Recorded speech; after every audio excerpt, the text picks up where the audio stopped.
They said only a fool would spend his last dollars on something already halfway to the grave. The drought had stripped eastern Montana down to bone. By late October, the prairie outside Bitter Creek looked less like land and more like an old scar stretched beneath a cold iron sky. Grass had withered to brittle straw.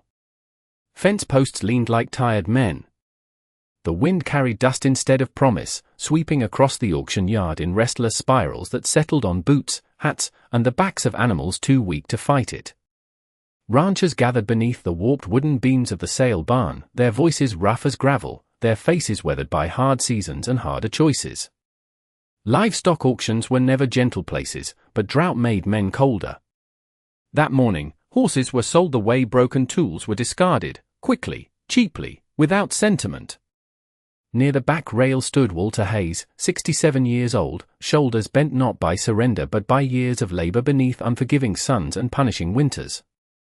His ranch, once proud, had shrunk to little more than 40 struggling acres, a sagging barn, and a weather-beaten farmhouse where silence had become his closest companion.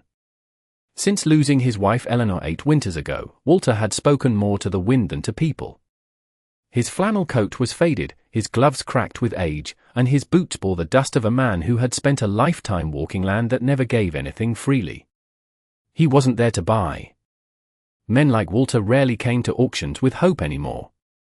He had only come to watch, maybe to find cheap feed, maybe just to remind himself that survival, however bitter, was still possible. Then they brought out the foal. At first, the small creature barely looked like something alive. The young Mustang's coat, once perhaps rich with color, was dulled beneath dirt and neglect. Its legs trembled so badly it struggled to remain standing. Its ribs showed sharply beneath thin skin, and its breathing came shallow and uneven in the cold air. One ear flicked weakly at the laughter that rose almost instantly from the crowd. That thing won't last till snowfall. Looks more like coyote bait than horse flesh. Whoever bred that one should be ashamed. The auctioneer's voice crackled over the loudspeaker, thin with forced enthusiasm. Orphaned Mustang foal. Approximate age, 6 months. Poor condition. Opening bid, $20. Silence answered him. Even pity had limits here. Walter felt something tighten in his chest. The foal's dark eyes, dull with exhaustion, shifted across the sea of boots and denim and ridicule. Then, somehow, they landed on him. In that fragile instant, Walter didn't see weakness. He saw something he recognized all too well: abandonment, grief, and the stubborn, flickering refusal to fully give up. The kind of look worn by souls the world had already dismissed. $5, Walter said quietly. Laughter erupted harder this time, louder, crueler. A rancher in a black hat slapped his knee. Hayes finally lost what little sense he had left. Walter never looked away from the foal. His weathered hand reached into his coat pocket, fingers closing around the last worn bills he could spare. Sold. The gavel struck sharp as thunder in dry country. Murmurs spread through the barn like wildfire through dead grass. Walter stepped forward slowly, boots creaking on old wood, and accepted the rope with hand steady enough to shame every man laughing behind him. Up close, the foal seemed even smaller, its fragile frame trembling beneath the weight of a world that had offered it nothing but hardship. Walter rested his hand gently against its narrow neck. Warmth. Faint, but there. Easy now, he murmured, his voice low and gravel-soft. You're coming home. Outside, beneath a pale sky and the bitter wind of a dying season, the old rancher led the forgotten foal toward a rusted trailer, while behind him, the town laughed at what they were certain was one more hopeless mistake. But Walter Hayes had buried enough dreams to know something most men never learned. Sometimes, the smallest broken thing carries the last true miracle. The trailer rattled like an old prayer across the frozen backroads of Bitter Creek, its rusted frame groaning beneath every rut and patch of hardened earth. Walter Hayes kept both hands firm on the wheel of his battered Ford pickup. His weathered knuckles pale against cracked leather as the prairie wind shoved against the truck with growing force. Evening had begun its slow descent across Montana, pulling a blanket of steel-gray clouds over the endless land. Snow threatened at the edges of the horizon, and the cold deepened with each passing mile. Behind him, the small foal shifted weakly inside the trailer, its fragile body swaying with each jolt. Walter listened carefully, every stumble and scrape striking something old and buried inside him. He had spent decades hauling cattle, hay, lumber, and broken machinery down roads like these, but never had the sound of a trailer felt so heavy. It was not the weight of the animal. It was the weight of one final chance. "Hold on, little one," Walter muttered, his voice nearly swallowed by the howl of wind slipping through the truck's worn door seals. "We are not there yet." The road stretched long and lonely beneath fading daylight, flanked by brittle grass and barbed wire fences that seemed to disappear into the dying world around them. Walter's ranch sat nearly 20 miles from town, tucked against a stretch of weather-worn hills where cottonwoods leaned crooked by the creek bed and old barns stood like survivors of forgotten wars. The place had once been alive with cattle calls, horses, laughter, and Eleanor's warm voice drifting from the porch at dusk. Now it mostly held silence. When Walter finally turned onto the narrow dirt path leading home, the truck's tires kicked up frozen dust beneath a sky bruised purple with approaching storm. The ranch emerged slowly through the cold, a sagging red barn with peeling paint, a leaning windmill creaking in complaint, and the small white farmhouse still lit by a single amber porch light Walter always left burning, though no one waited there anymore. He parked beside the barn and killed the engine. Silence fell hard and immediate, broken only by the wind and the faint, fragile sound of the foal's breathing behind him. Walter stepped out, his boots crunching against frost-stiff ground. Opening the trailer gate carefully, he found the young Mustang standing on trembling legs, wide dark eyes uncertain but alert. For a long moment, neither moved. Walter saw fear there, but beneath it, something else. Endurance. The same stubborn spark that had first caught his attention in the auction ring. "You are tougher than you look," Walter said softly, his breath curling white in the cold. He loosened the rope, never pulling, only guiding. The foal hesitated, legs wobbling beneath its thin frame, then slowly stepped down onto Montana soil. One fragile hoof after another. The old barn doors groaned open as Walter led the small creature inside. Lantern light flickered across rough wooden beams and empty stalls, illuminating dust motes that drifted like memory through the chilled air. Walter had not housed a horse here since Eleanor passed. Some grief settled so deeply into a place that opening certain doors felt like reopening wounds. Yet tonight, something had changed.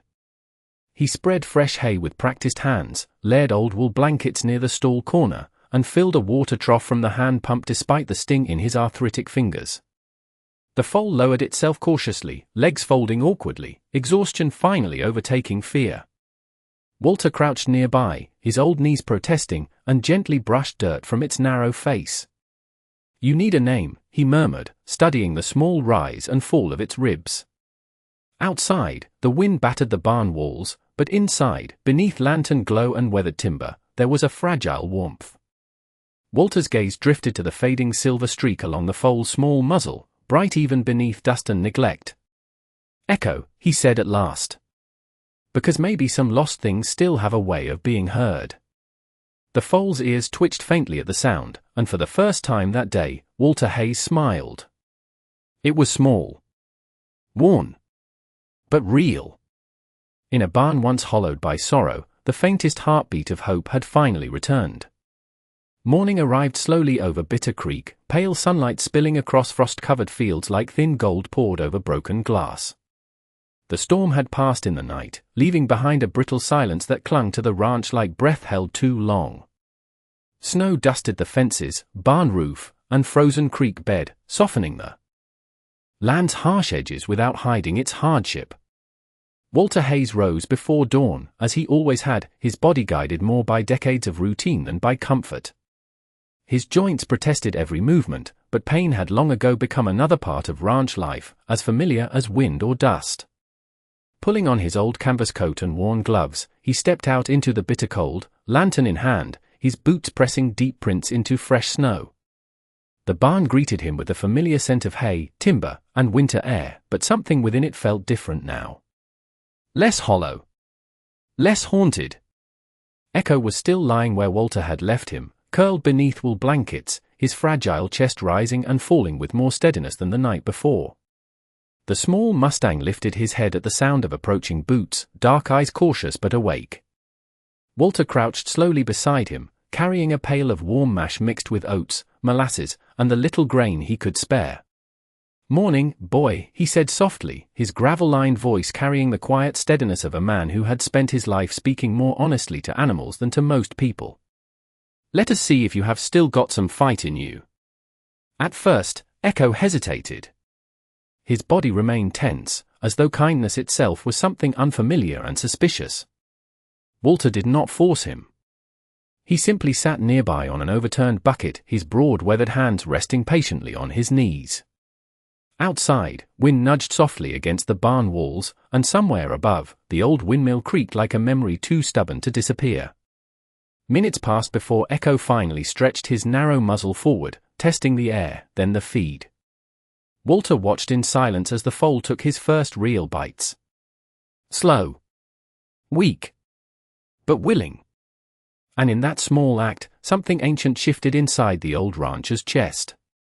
It had been years since Walter had cared for something so vulnerable.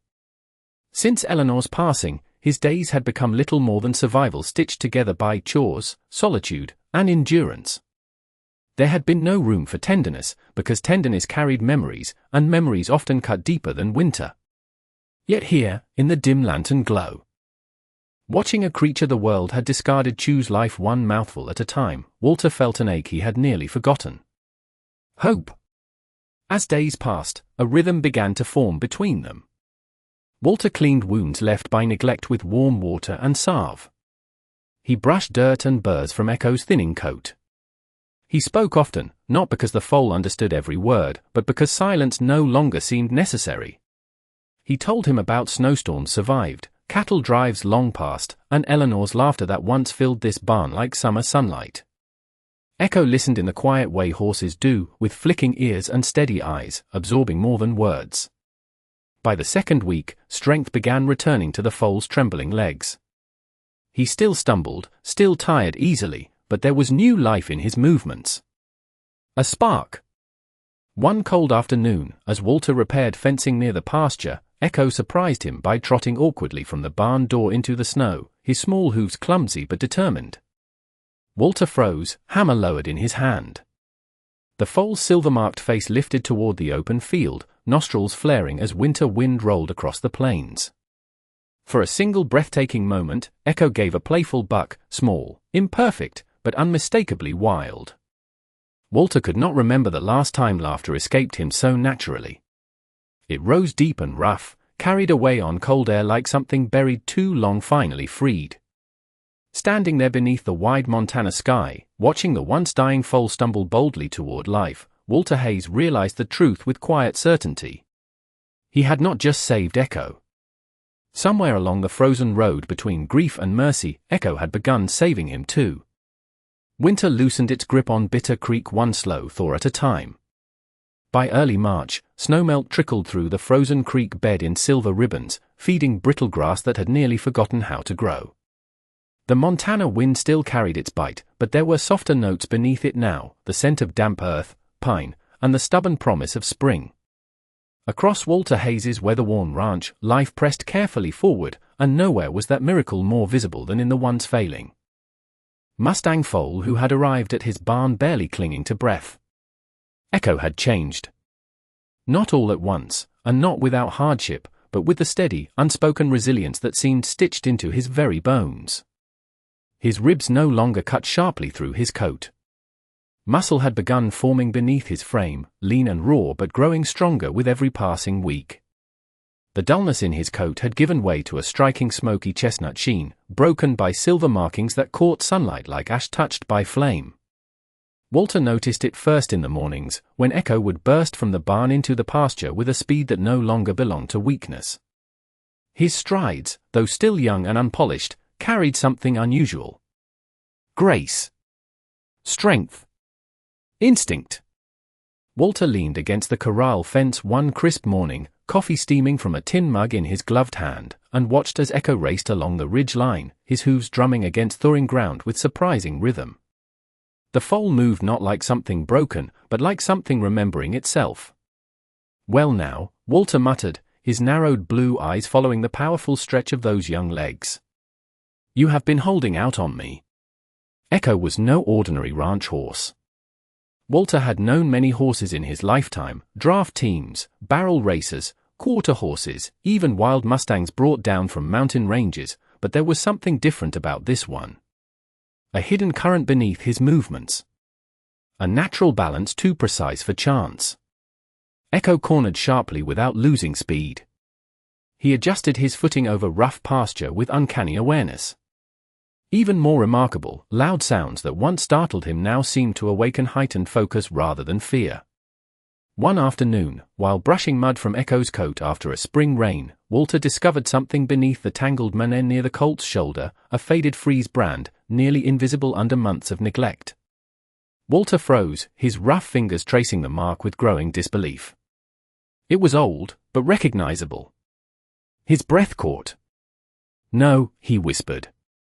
The symbol belonged to Black Hollow Ridge, one of Montana's most prestigious breeding ranches, owned by Vernon Blackwood, a wealthy, ruthless cattle baron known for champion bloodlines, high-stakes racing stock, and a pride as sharp as barbed wire. Walter had not spoken to Blackwood in years, not since greed and arrogance had poisoned what little respect existed between them. Horses from Black Hollow were worth fortunes, bred for speed, intelligence, and competition. Yet somehow, this foal had been discarded, abandoned to auction like worthless scrap. Walter stepped back, staring at Echo with new understanding. "What happened to you, boy?" he asked softly. "Who threw away something this rare?" The answer did not come easily, but Walter understood enough.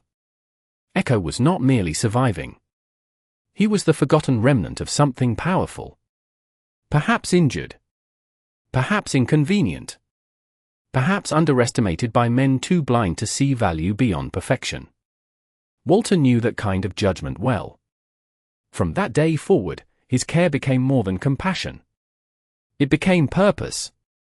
He began structured training slowly, teaching Echo trust, voice commands, and discipline through patience rather than force. And Echo responded with extraordinary intelligence, learning faster than any horse Walter had ever known. By sunset each evening, old rancher and young Mustang moved together beneath vast copper skies, their shadows stretching long across the land like two wounded souls slowly forging something unbreakable. Word began to spread through Bitter Creek, carried by feed stores, church porches, and cattle auctions. Walter Hayes's dying auction foal was no longer dying. And some men, especially powerful ones, were beginning to take notice. By late spring, Bitter Creek had thawed into motion. Grass rolled green across the lower fields, fence lines shimmered beneath long amber evenings, and the annual Founders' Day festival approached like it always had, part celebration, part competition, and part proving ground for every rancher within 50 miles. For generations, the festival's horse trials had been the crown jewel of the season, where breeding, discipline, and reputation were displayed before the whole valley. Men brought their finest stock not merely for ribbons, but for pride. And in ranch country, pride could weigh heavier than gold. Walter Hayes had not attended Founders' Day in nearly a decade. Since Eleanor's passing, crowds felt louder, victories felt emptier, and public spectacle had become something for younger men with stronger backs and less memory. But this year was different. This year, whispers followed him before he even hitched the trailer. At the feed store, old ranch hands stopped conversations when he entered.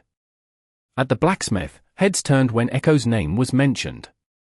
The dying foal everyone had mocked was no longer a joke. He had become a question. And questions had a way of unsettling powerful men. Vernon Blackwood arrived in Bitter Creek 3 weeks before the festival, his polished black Julie kicking dust across Main Street like a declaration. Blackwood was well-dressed in ranch leather, silver belt buckles, pressed coats, spotless boots, and the kind of cold smile that never reached his eyes. His empire stretched across thousands of acres, his bloodstock dominated races across 3 states, and his word carried enough influence to shape markets and men alike. Yet beneath all that polished power lived a dangerous flaw. He could not tolerate embarrassment. News of Echo had reached him, and with it, the unmistakable recognition of Black Hollow Ridge branding. Walter saw the moment Blackwood first laid eyes on the young Mustang during a local training exhibition outside town. Echo, now stronger and taller, moved through barrel markers with raw but breathtaking agility, his speed turning murmurs into stunned silence. Blackwood's jaw tightened almost imperceptibly. "Interesting horse," he said, though his tone held no warmth. Walter rested one weathered hand on Echo's neck. "He is." Blackwood stepped closer, studying the silver markings, the branded shoulder, the unmistakable bloodline. "That foal was never meant to survive," he said quietly. Walter's eyes narrowed beneath his hat brim. "Funny thing about survival," he replied. "Sometimes it does not ask permission." The tension between them spread like static before a storm. Blackwood straightened, his polished smile returning for the watching crowd. "Founder's Day trials," he announced loudly enough for nearby ranchers to hear. "You bring that Mustang into my circuit, Hayes, and I will personally offer $10,000 if he can complete the full endurance and agility course." Gasps rippled through the gathering. $10,000 was more money than Walter had seen at one time in years, enough to save portions of his struggling ranch, enough to repair barns, enough to breathe easier. But everyone understood the true purpose. It was not generosity. It was humiliation. Founder's Day trials were brutal even for seasoned champions. Echo was still young, largely untested, and Blackwood clearly expected public failure. Another laugh at Walter Hayes' expense. The old rancher studied the wealthy man's smug expression, then looked down at Echo, whose ears flicked forward, muscles taut not with fear but focus. Walter's voice came low and steady. "You are on." The crowd fell silent. Blackwood's smile sharpened, believing the trap had closed.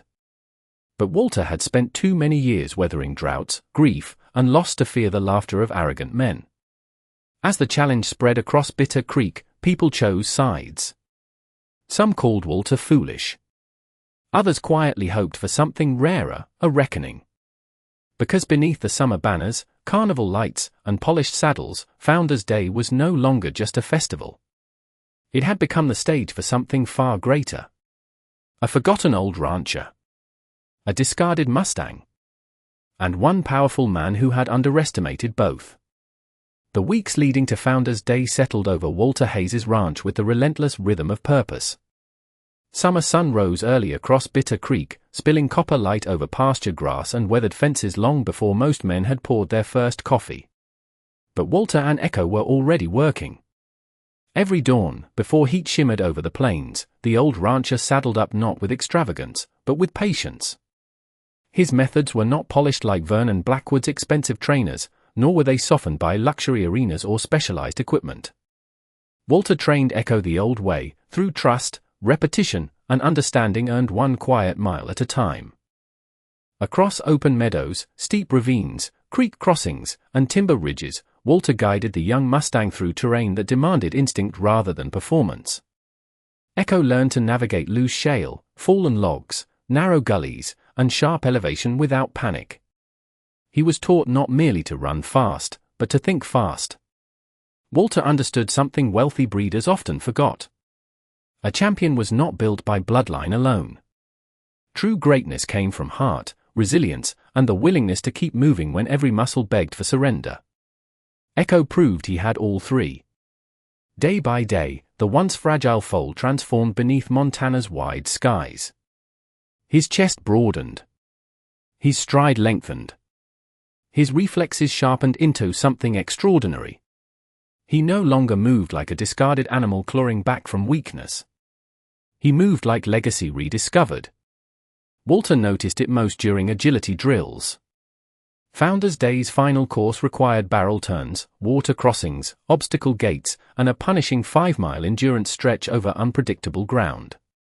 Echo attacked each challenge with uncanny awareness, learning faster than horses twice his age.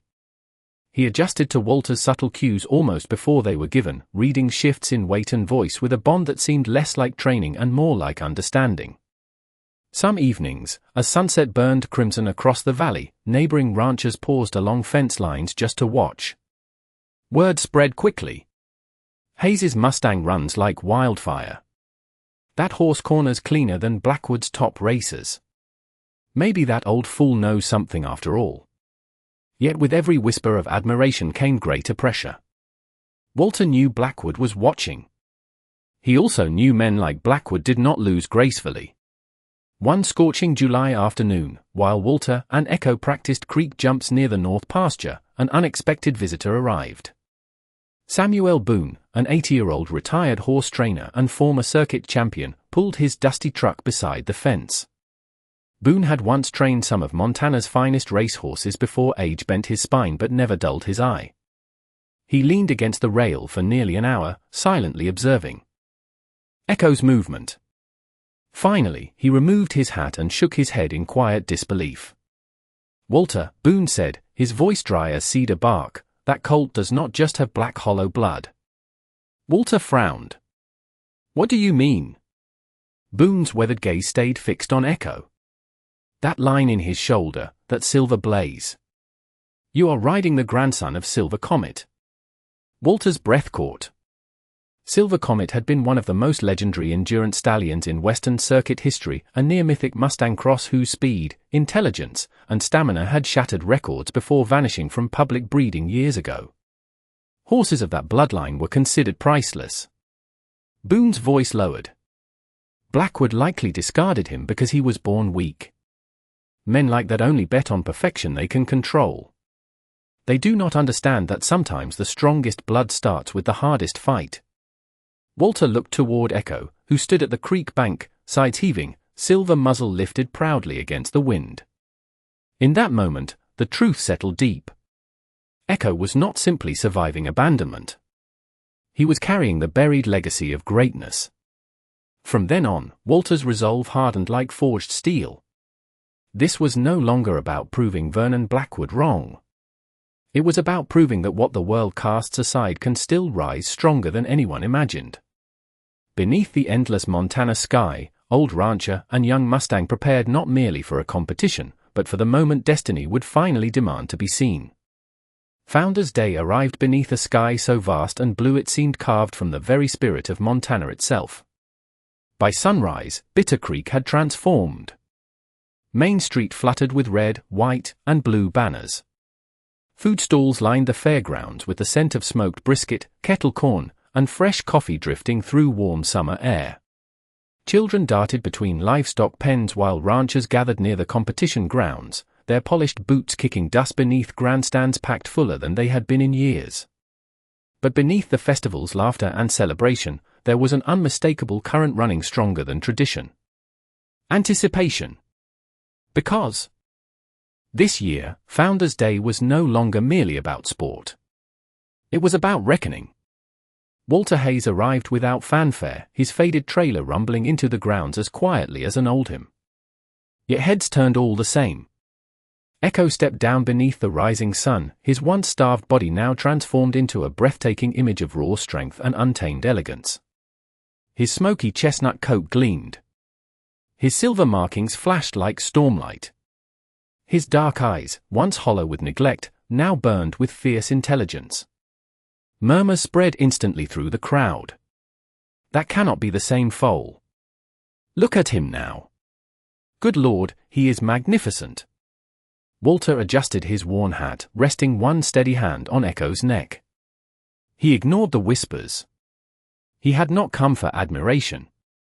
He had come to finish something. Across the arena, Vernon Blackwood stood near his own immaculate champion stock, dressed in expensive ranch finery with his usual polished confidence. Yet when he saw Echo in full, undeniable form, something colder flickered behind his smile. Doubt. The trials began with barrel agility. Riders and horses burst through the course under the roar of the crowd, weaving tightly around barrels, sprinting through gates, and navigating obstacles designed to expose hesitation. Blackwood's prized stallion performed brilliantly, earning thunderous applause. Then Walter and Echo entered. Silence fell over the grandstands. Walter did not ride with youthful showmanship or reckless force. He rode with the calm precision of a man who understood his horse not as property, but as partner. Echo exploded forward. Dust rose like wildfire beneath his hooves. He turned with astonishing sharpness, his body folding into each corner with breathtaking fluidity. Gates swung open almost before Walter cued them. Water crossings splashed beneath silver-marked legs that seemed born for challenge. Every stride carried not panic, but purpose. By the end of the course, the crowd erupted to its feet. Echo had not merely competed. He had surpassed expectations entirely. But Founder's Day saved its harshest trial for last, the 5-mile endurance ridge. Riders faced punishing hills, narrow ravines, creek beds, and treacherous terrain where speed meant nothing without heart. As competitors launched, summer clouds unexpectedly darkened over Bitter Creek. A dry thunderstorm rolled across the valley, stirring dangerous winds through the upper ridge trail. Dust swirled violently. Horses faltered. Riders struggled. Midway through the course, disaster nearly struck when a frightened horse ahead lost footing near a steep embankment, throwing its young rider into dangerous ground. Panic rippled across the ridge. Spectators gasped. But before officials could react, Walter leaned low and gave Echo a single command. The Mustang surged forward with astonishing instinct. Through whipping dust and unstable terrain, Echo maneuvered with legendary precision, reaching the fallen rider first. Walter dismounted, securing the frightened child while Echo stood steady as stone despite the chaos around him. The boy was safe. The crowd below, once roaring with competition, now watched in stunned silence. When Walter remounted, many assumed his race was over. But Echo, sides heaving, ears locked forward, had other plans. With one final burst of breathtaking endurance, the young Mustang carried Walter across the finish line, not only completing the brutal course, but doing so with a time no one believed possible after the rescue delay. Founder's Day did not merely crown a winner that afternoon. It witnessed something far rarer. Under storm-dark skies and before an entire valley, the dying foal once sold for almost nothing became the undeniable heart of Montana itself. And for the first time in Vernon Blackwood's powerful life, the sound that followed was not applause for wealth, but for grace. For several long seconds after Walter Hayes and Echo crossed the finish line, Founder's Day stood suspended in absolute silence. Dust swirled across the arena. Thunder rolled faintly beyond the distant ridges. The grandstands, once roaring with excitement, seemed unable to fully process what they had just witnessed. Then, like rain finally breaking after years of drought, applause rose. It began with a single pair of hands near the front rail. Then another. And another. Until the entire fairground thundered with the kind of ovation Bitter Creek had not offered in generations. Men removed their hats. Women wiped tears from sun-worn cheeks. Children shouted Echo's name with the unfiltered wonder only the young still carried. Walter sat tall in the saddle, his weathered face lined not with triumph, but with something deeper. Gratitude. Beside him, Echo's sides rose and fell heavily, his silver-marked coat darkened with sweat and dust, but his posture remained proud. Unbroken. He had not merely won a competition. He had revealed his soul. Officials rushed forward, not with skepticism now, but reverence. Founder's Day judges confirmed what every witness already understood. Echo had not only posted the highest endurance-adjusted score in festival history, but his rescue of the fallen rider under dangerous conditions earned unanimous commendation. The impossible had become undeniable. As Walter dismounted, Samuel Boone approached carrying old records retrieved from his truck, documents weathered by decades but carefully preserved. Before the assembled crowd, Boone raised his voice. "This horse," he declared, "is the direct bloodline grandson of Silver Comet, one of the greatest endurance champions Montana has ever known." Gasps rippled outward like wildfire through dry grass. Boone continued, his aged voice sharpened by conviction. Silver Comet vanished from Black Hollow breeding records years ago after disputes over bloodline control. This colt was likely discarded because he was born weak. But weakness at birth does not erase greatness in blood or in heart. All eyes turned toward Vernon Blackwood. For perhaps the first time in his life, the wealthy rancher stood without words polished enough to protect him. His carefully built image had fractured beneath public truth. He had thrown away not only a champion bloodline, but a living miracle because it did not arrive in the perfect form he demanded. Murmurs swept through ranchers, investors, and breeders alike. Reputation, in places like Bitter Creek, was harder to rebuild than barns after fire. Blackwood stepped forward at last, his jaw rigid, his voice tight. "I will offer $50,000 for the horse." The number stunned the crowd. For Walter Hayes, it represented enough money to restore his ranch entirely, secure comfort for his remaining years, and erase every debt drought had ever carved into his land. Yet Walter did not hesitate. His hand rested gently against Echo's neck, fingers threading through the Mustang's silver-touched mane. "He was never for sale," Walter said simply. The words carried no arrogance. Only truth. A deeper silence followed this time, not from shock, but respect. Because everyone there understood what Vernon Blackwood never had. Echo was not a commodity. He was family. Legacy. Redemption. That evening, beneath golden Montana sunset, Walter and Echo stood together for photographs, medals, and interviews, but the old rancher remained unchanged. Humble. Steady. Grounded. When asked what had made the difference, Walter's answer spread far beyond Bitter Creek in the weeks that followed. "Most folks only see value when strength looks polished," he said. "But sometimes the greatest things in this world start broken, forgotten, and fighting just to breathe." Founders' Day ended not with Vernon Blackwood's wealth celebrated, nor with polished bloodlines praised, but with the rise of an old rancher and a once-dying foal who had taught an entire valley something priceless. That miracles are rarely born where the world expects. More often, they are rescued where others stopped looking. Summer gave way to autumn across Bitter Creek with the slow grace of turning pages. Golden light stretched longer over Walter Hayes' ranch, painting the fields in amber and bronze while cottonwoods along the creek burned bright with yellow leaves.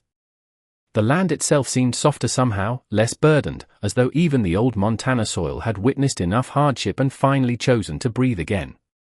In the months following Founders' Day, Walter's life changed in ways no amount of prize money alone could have accomplished. Though he refused Vernon Blackwood's fortune, opportunities arrived from every corner of the West. Ranchers sought his guidance. Breeders offered partnerships. Reporters came to tell the story of the old man and the forgotten foal who had become legend. But Walter accepted only what aligned with the quiet truth he had rediscovered. He repaired his barn, restored broken fencing, paid old debts that had once threatened to swallow his home whole. Yet the greatest transformation was not measured in dollars. It was measured in purpose. Walter turned a section of his struggling land into something Bitter Creek had never seen before, a sanctuary for abandoned, injured, and unwanted horses. Word spread quickly. Animals once destined for neglect, slaughter, or lonely ends began arriving at Hayes Ranch. Broken mares, lame geldings, orphaned foals, horses others had dismissed as burdens. Walter took them all, not with illusions of easy miracles, but with patience, grit, and the hard-earned belief that worth could not always be judged at first glance. Echo became the living spirit of that mission. Now fully grown, his legendary bloodline revealed itself more with each passing season. His speed remained breathtaking, but it was his intelligence and gentleness that captured hearts. He often stood beside frightened new arrivals, calming them with the same quiet steadiness Walter had once offered him. Visitors swore there was something almost human in Echo's presence, as though the Mustang understood exactly what it meant to be discarded, and chosen anyway. School children visited the sanctuary. Veterans struggling with old scars found peace in the corrals. Grieving families, lonely ranchers, and troubled youth all came seeking something difficult to name but impossible to deny. And often, beneath wide western skies, they found it standing in the silver-marked silhouette of a horse once left for dead. Vernon Blackwood's empire, while still vast, never fully recovered its former untouchable image. His name became a cautionary tale whispered in ranch circles, a reminder that greed could overlook greatness, and arrogance could bury blessings in plain sight. But Walter never sought revenge. He had learned too much from sorrow to waste his remaining years carrying bitterness. Instead, he simply kept building something better. On cool evenings, Walter often sat on his porch as sunset spilled crimson and gold across the valley, Echo grazing nearby beneath the same endless sky that had once watched both of them struggle alone. Sometimes Walter would remove his hat, lean back in his old wooden chair, and smile toward the pasture where hoofbeats now echoed not with loss, but with life. In Echo, he had found more than redemption. He had found restoration. And in Walter, Echo had found the one thing bloodline, speed, or greatness could never guarantee: mercy. Together, they became more than a story. They became proof that even in a world quick to discard what seems broken, there is extraordinary power in choosing compassion over judgment. Because sometimes, the weakest foal carries the strongest miracle. And sometimes, saving what others abandoned is the very thing that saves us in return.